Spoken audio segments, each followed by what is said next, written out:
the news on my computer screen. How you doing, Gene? Good.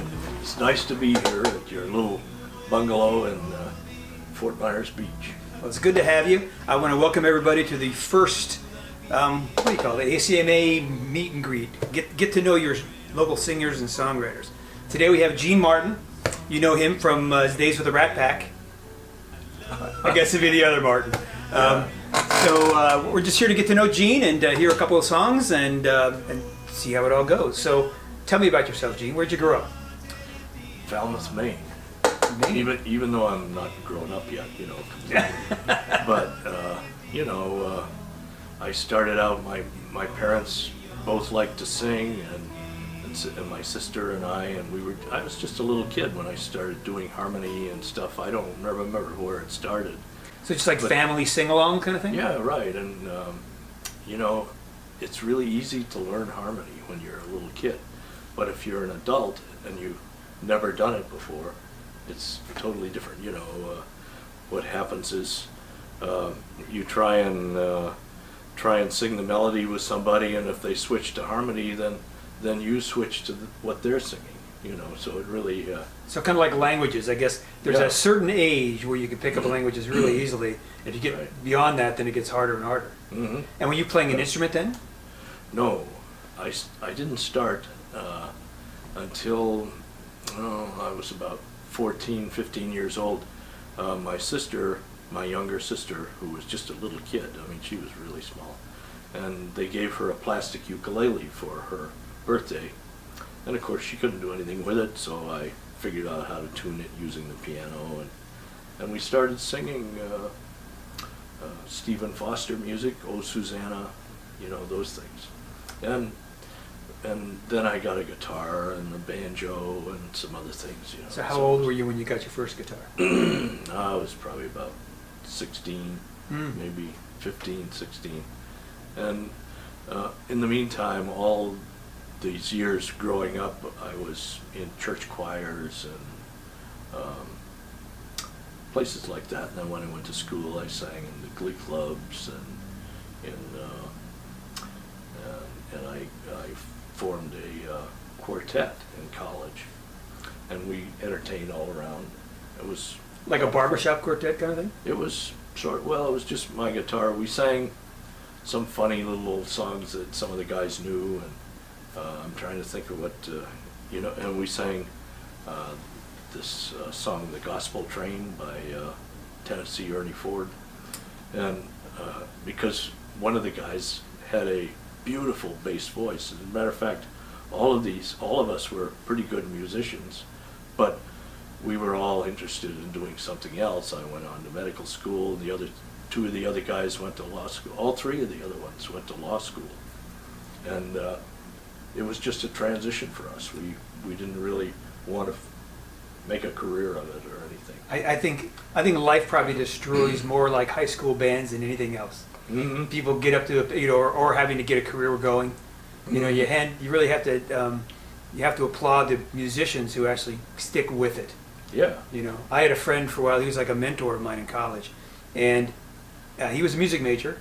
He taught me how to change my strings properly and this kind of stuff. Mm-hmm. And that was back in the day and age when there wasn't all the tabs, computer tabs, and all that kind of stuff. You had to know somebody or have a really good ear to be able to learn a song, mm-hmm. or buy the sheet music and go through with that. But he went on and he played, and he could play in a traveling top 40 band and make a living, or he could play original music and starve and have to have a second job, and he was stuck there for a while. Mm-hmm. And then he finally had to get on with life. Yep. Well, life. I think that's one of the statements that the Beatles brought to light was life happens when you're busy making other plans. Yeah. Well, that's true. Mm-hmm. That's true. So you went to medical school. I assume you graduated and you were.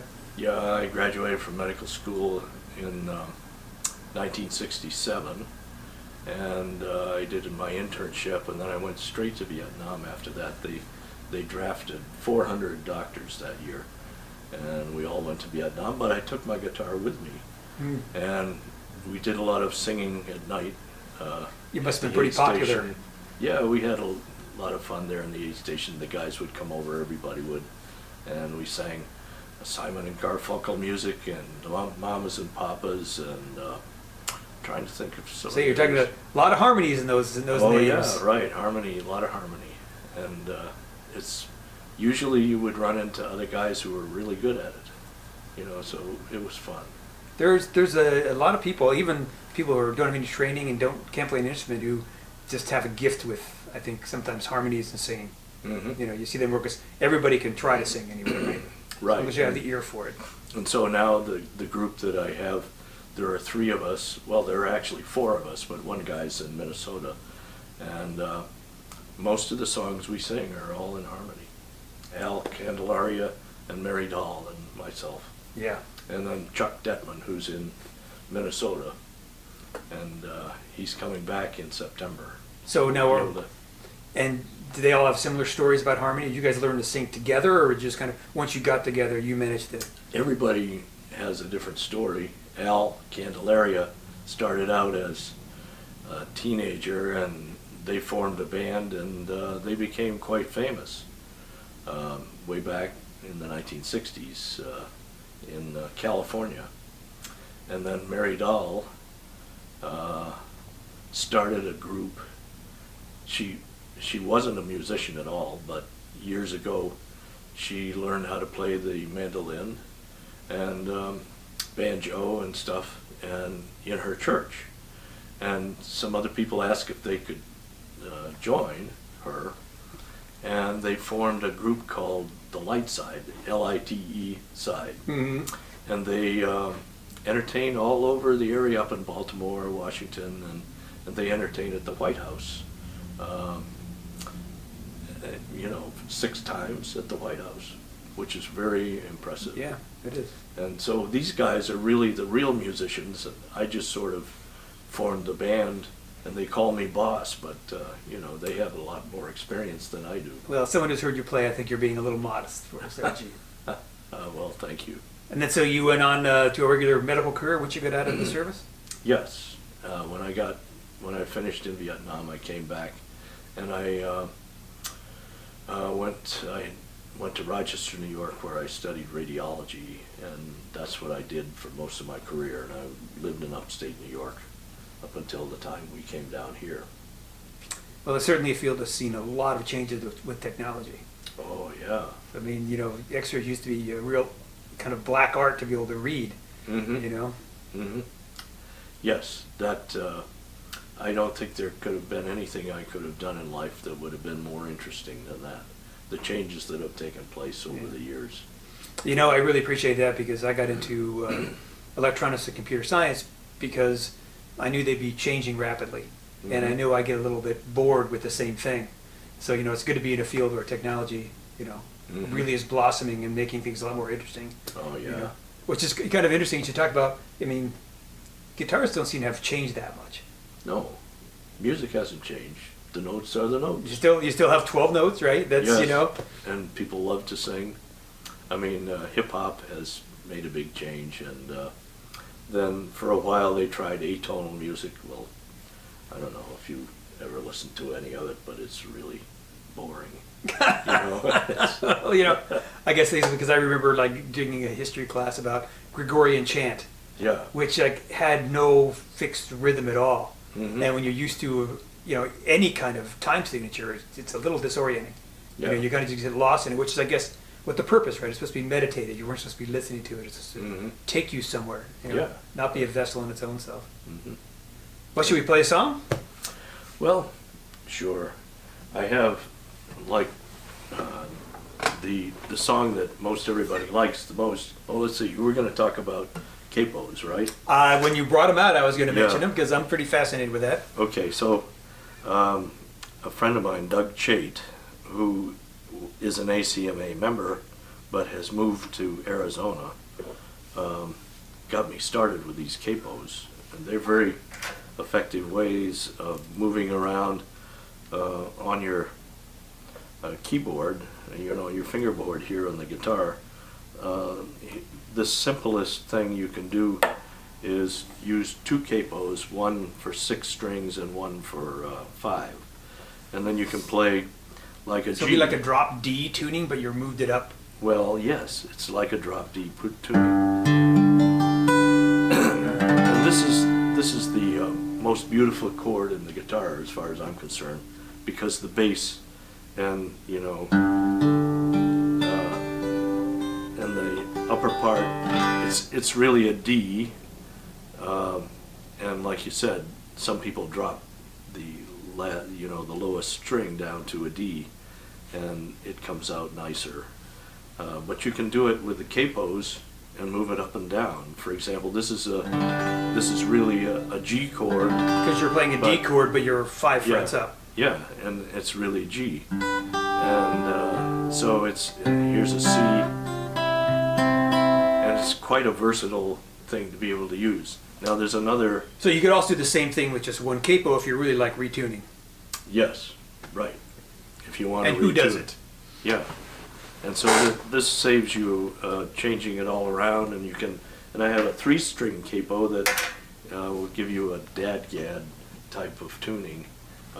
So there we'll just do tunings, because I had a friend once who had to make an E sus capo. Oh yeah. And the idea there is you were starting out with a chord anyway. It's like kind of like almost like you do for a slide, right? You tune it up to a chord, and then you just kind of play little variations on it. Yeah, right. So I can play you a song that I wrote last summer. A year ago, Al Candelaria and Mary Dahl and I would practice. We didn't have any gigs or anything, so we would practice outdoors because we hadn't been vaccinated, and usually under shelter because it always rains in the summer here, And so one afternoon after Mary Dahl went home and Al went home, and I was sitting there watching the rain and thinking about how much fun we'd had together, and so I wrote this song. It's called Singing a Song with My Friends.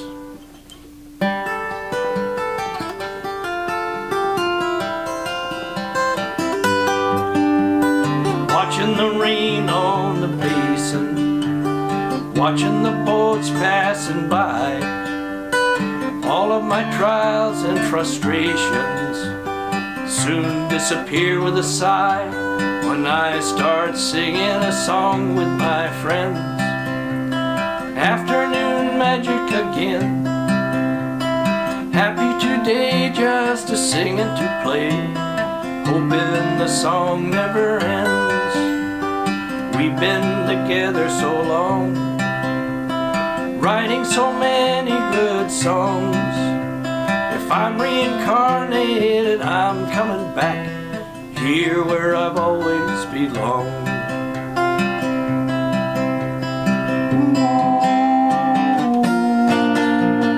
Music says, listen to me. Friends are singing notes on a harmony tree.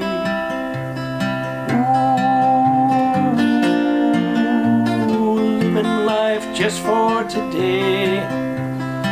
Children, listen to hear what the music will say. Singing a song with my friends, afternoon magic again. Happy today just to sing and to play, hoping the song never ends.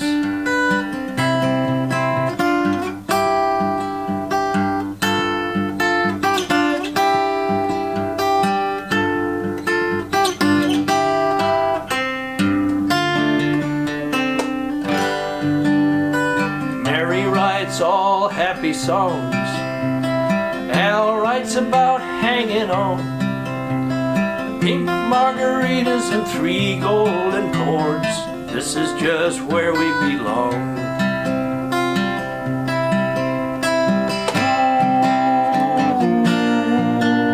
Oh, what does the storm have to say?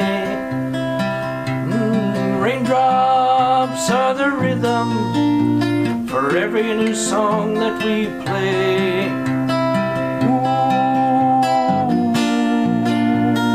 Thunder rolls out of the sky,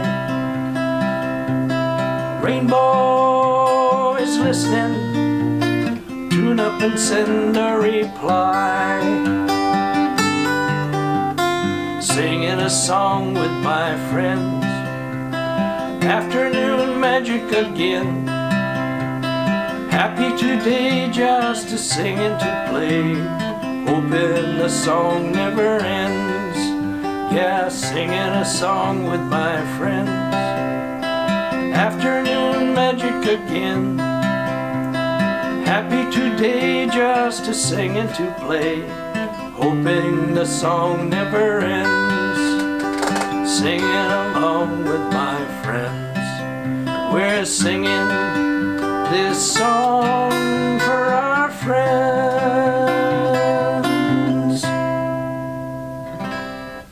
Very nice. You sing about what you love, and that, which Yeah. you like to do. And that line in there about Mary only sings happy songs, and then we're like at the guitar circle, or when I saw the show, that's pretty much true. She likes happy songs. That's right, and she is always optimistic, and when we're on stage, people look to her, she just attracts you. And it's really a nice situation. And when we sing this song together, of course, there's a lot of harmony in the bridge parts. And we sing those in 3-part harmony. And then when Chuck's with us, it's 4 parts. So it's really a lot of fun. Good song. So when did you start songwriting? Just recently. It was maybe 2016, something like that. And you mentioned that yourself, you didn't start very long ago either. I have one song that I wrote a long time ago, and that was it was my dad when he turned 50, and that was back when I thought 50 was really old. Mm-hmm. So I was in my 20s, I think. Mm-hmm. But now I listen to a lot of the songs that I wrote then. They're all kind of whiny, lonely, young man kind of songs. Mm-hmm. I don't really like them very much. But yeah, coming here and then getting in with the Singer Songwriter Circle, which now you've been running through the pandemic. Yes, and we've been doing that on Zoom, and it's really been a lot of fun on Zoom, because we were able to get people from all over. Like Ralph Leesburg. Mm-hmm. He has a lot of friends in Columbus, Ohio, and they have songwriter circles there. They call them Java Central or something like that. And so some of those guys joined, and then Doug Chait left and went to Arizona. He's not going to come back. He's been staying in Tucson, and he probably won't be coming back, because they're out there where their grandchildren are, So that's something that gets people moving. And of course, right now I think I'm heading to Arizona soon, and Phoenix, 116 degrees today. Yes, right. So it's hot here, but maybe a dry heat, but so is going in an oven. So yeah, I understand what you're saying. I found that with a lot of Zoom meetings that you just have a bigger catchment area.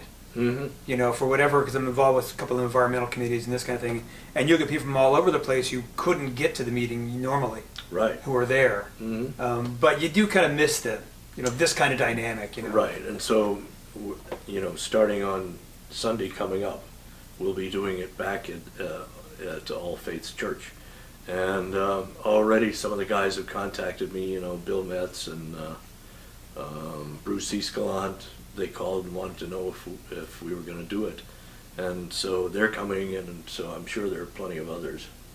I hope to see you too. Who knows? Yeah, this is kind of a break for me. So if I'm around, I'll certainly try to get up there. But it was pretty important to me, because I probably about the same time you did, is I got involved with the Singer Songwriter Circle when Bill Metz was running it. I think it was pretty new, and then Bruce ran it. And there were, quite a few really great guys who ran the circle. Dave Clayton, he was running it for quite a while. Yeah, Dave was running it. They all have their own style.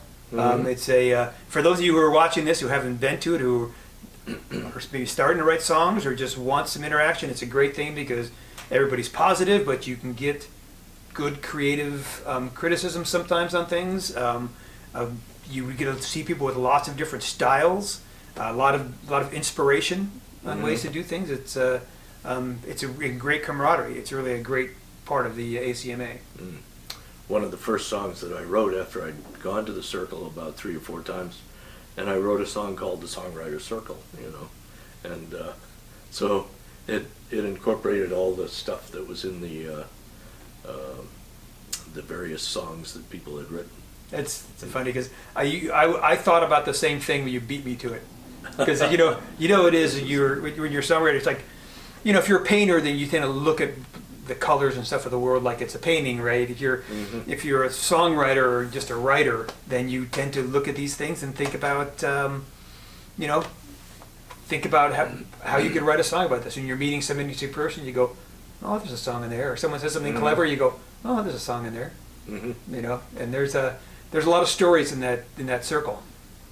Yes, and there was a song that I wrote very recently, it's like a couple of weeks ago, and it involves going back and talking to myself as a child, and then you wrote something just like that, except you were talking about going back and talking to yourself as a teenager. And I remember in your show there, you mentioned that the teenager probably wouldn't even listen. Yeah, that's what it is sometimes, because you go through, sometimes you have too much time to think, particularly in the pandemic, and there was a Facebook meme that my sister had where someone said, what would you say to a 13-year-old you? And there was all of her and her friends saying, oh, you're beautiful, and all these, self-affirming kind of things. And I said, well, let's really look at this, So there's, what would you say, and then would you listen? And if you did listen, would that change things so you wouldn't be where you are today? For better or for worse, I don't know, right? I sort of found that it was, I can do that next if you want. But it's this song that it's called "Walking Around in My Mind," and I got the idea because I was listening to public radio on my car, and I was driving somewhere, and they were interviewing a guy who was talking about time travel. He was a scientist, and they were asking him, well, are people actually going to do time travel? Back or frontwards, and he said, well, of course. Einstein has already told us how we can do this. You just jump in a spaceship, and you go at the speed of light for 6 months in one direction. You turn around, you come back in 6 more months, and you will be a year older, but time on Earth will have changed something like thousands of years. So it will be much later. And I'm not sure if I understand that, but according to all the scientists, this is true, Yeah. And so I got to thinking about, well, what would I do if I wanted to just, their idea was that you should really not think about traveling back or forward, because it's much more important to live within the moment, And I'm kind of geeky when you talk about this. That there's other things that go on too, because you become like an infinite mass, right? When you get close to the speed of light. And then the other thing is, one argument why there's no time travel is because if in the future they figured out how to go back in time, nobody's come back in time, right? Yeah. With all the newer technology and all that we know of, right? It would change history too. Yeah. So that would be very dangerous. So, at least to the people, us, say we go back in time, that means our history would change. Right. So, it's really so. Anyway, this is a song.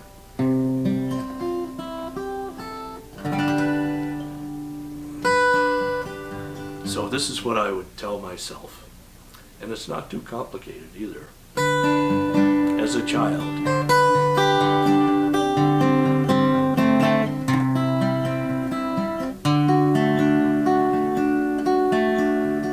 What would I teach my child? Oh, wait a minute, I gotta change my capos. The old capos, yeah. Yeah. All right. So what are we doing with the capos here? We're just the same thing? No. Yeah, it's really going to be the same thing, but much lower. So I'm in the key of E now. But like a drop D tune. But it still sounds that beautiful, rich chord. So you like the D form for a root? Yeah. Right. And so here we have an E. Bass string, which I don't have to retune or anything, and the rest of it is like playing in a D. So, what would I teach my childhood self if I could go back in time? Here are a few of the ideas walking around in my mind. Choose the best raindrops and sunshine to cultivate friendships that grow. Choose the best things about peacetime to help you find truth in what you know. Honor your friends and your loved ones from now on and for all time. And only allow the good memories to keep walking around in your mind. Listen to your neighbor's philosophy, even though you might disagree. Listen until you can understand how important to him it might be.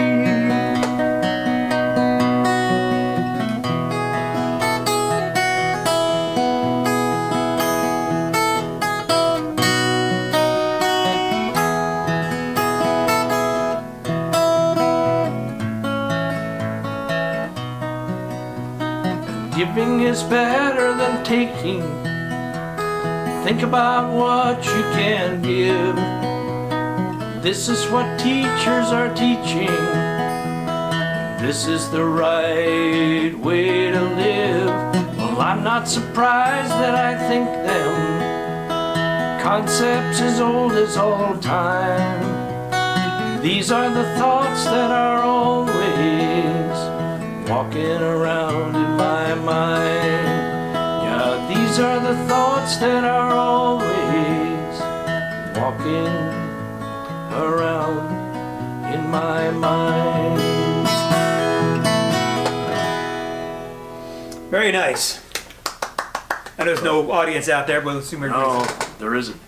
But anyway, well, this is what I've learned so far. Now I'm 82, and I probably will think of some other things that I can tell myself sometime.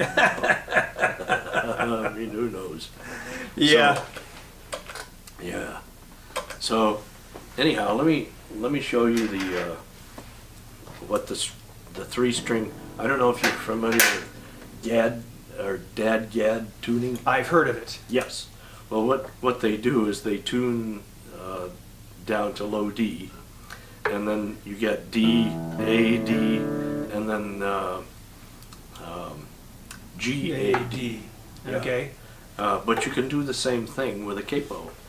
You just have to move it up one step, you know, and it's very effective. And Doug Jakes showed me all about how to do all this stuff. And so you can play a D chord, but which is you're right. The same thing you just did because you're playing the high 2 strings, so that the top string is still playing an E, right? Right. But you see, you have this other chord that you can do.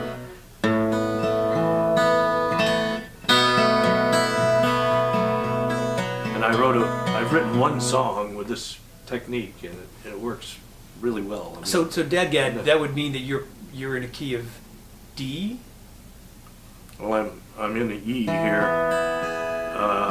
but this would be like the E. Oh, because okay, I see. Because if you do actually the Dadgad tuning, then you're actually lowering the pitch of the strings. Mhm. So you're doing, if it's a D, but then you're Right. up 2, right? Okay. Right. So these 2 strings are one whole step lower, and like your B7th chord sounds like this, and it's And different. it's one finger. Yeah.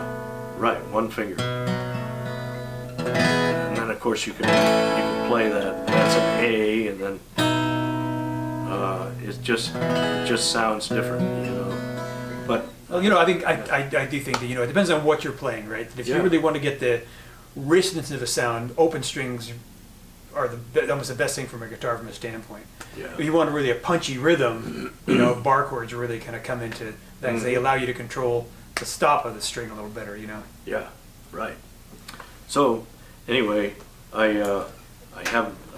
didn't plan on doing that song today because it's, Mary and Al do it with me, and that really you need everybody to make it sound good.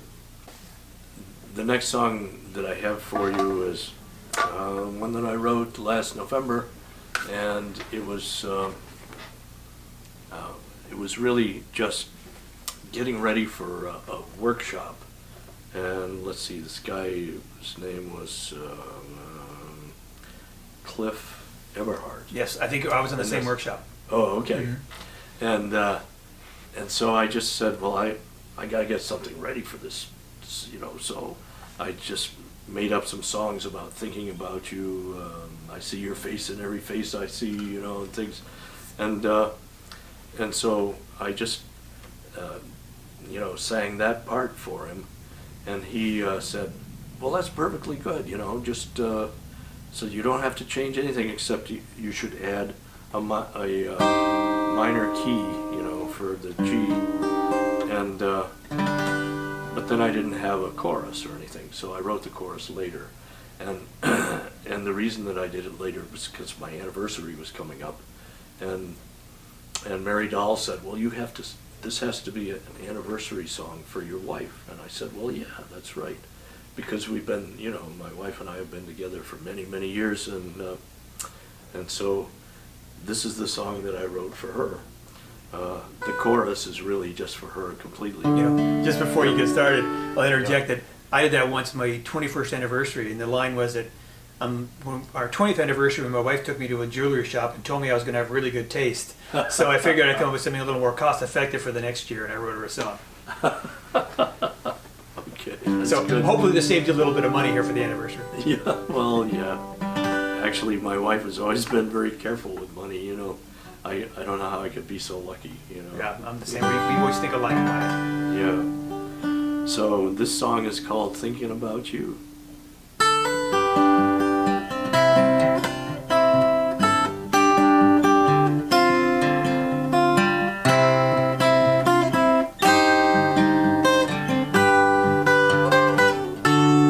Thinking about you, I see your face in every face I see.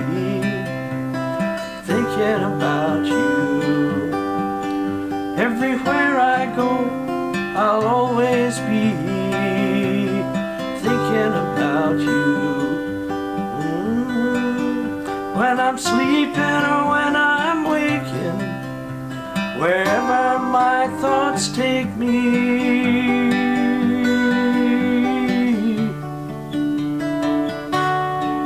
I wanna walk this path together, and you can be my guide, to hold your hand at midnight and wake up side by side. Ocean waves might wash out all our footprints in the sand, but when they're gone, we'll still be walking hand in hand, dreaming about you. I always see us running wild and free, dreaming about you. I dream of you and me in harmony, dreaming about you. My dream becomes a story of love in all its glory.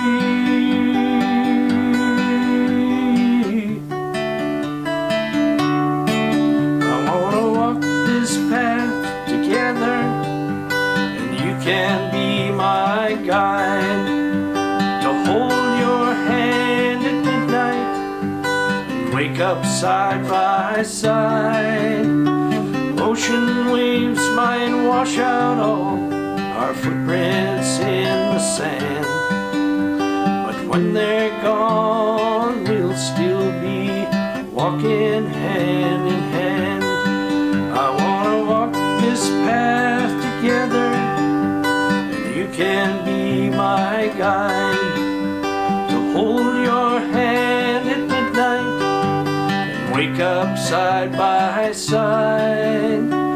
Ocean waves might wash out all our castles in the sand, but when they're gone, we'll still be walking hand in hand.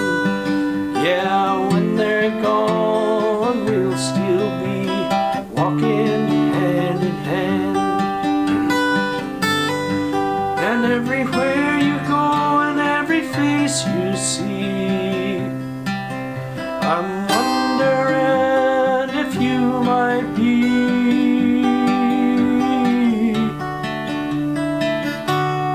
thinking about me, thinking about you. Very nice, Gene. You know, that's the one you did. I think I was telling you about that. I was impressed with when I heard you play that at that seminar. Oh yeah. And you know, because I think I really like about that, it's like a maturing of kind of your songwriting, where the meter of this melody and the guitar don't just follow each other. There's like an interplay there.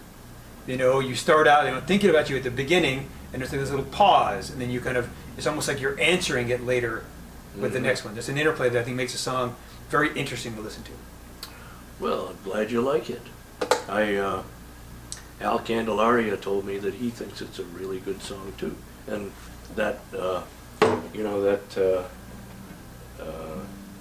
is something that really helps me with my music, because he's an expert. He really knows. He's had a history, and he still makes a lot of money from royalties and stuff. Even though he became a jeweler, just like everyone else. We were talking about our musical careers, and then we go on to do something else. Well, he became a jeweler instead, and but he still has all. He was in the Doo-Wop Hall of Fame, and he has written a couple of songs that made it to the charts, way back in the 60s. Yeah, it's funny. It's a different world now, because I think that I listened to this podcast where they talked about the age we are now. Because when we grew up, if you asked everybody in a room what their favorite songs are, you'd probably get a small set of bands that had those songs. Mm-hmm. Kids today, they don't own a CD or an album. They don't listen to a collection, a body of work, which is too bad. But they have 70 years of good recorded music, from blues in the 50s to modern stuff they listen to, and a lot of times they don't even know who it is. And their favorite song may be from a band they don't even know. It just they like the song. So everybody has a chance to get the music out there now, but you don't get that same kind of you don't get a contract from a recording company with albums that they're going to make for you and all that. Now most people do it themselves. It is. It's a lot different. I never thought of that before, but yeah, you're right about that. And even now, like I listen to some ACMA members and have CDs out on a mix through like Spotify or that kind of thing. So yeah, right. So once again, Gene Martin, thanks for coming out and being the guinea pig for this, because I don't know how this is going to turn out yet. And the Singer Songwriter Guitar Circle is going to start when? The 20th. That's this coming Sunday. So the next Sunday at All Faiths up on McGregor here, right? McGregor. Yep. And it's a great, a lot of people are looking forward to getting back together. This is a good way. I hope you're all vaccinated. I know both Gene and I are vaccinated, so I feel pretty comfortable here. And it's from 2 to 4 in the afternoon at All Faiths Church on McGregor. Yep. And for those of you who miss it, or those of you who bought a guitar and joined the ACMA during COVID, now's your chance to actually be with real people. So thanks to Gene for stepping up and seeing that through the COVID, and for coming here, and thank you for the ACMA for all that they do for us too. The shows, the circle, introducing us.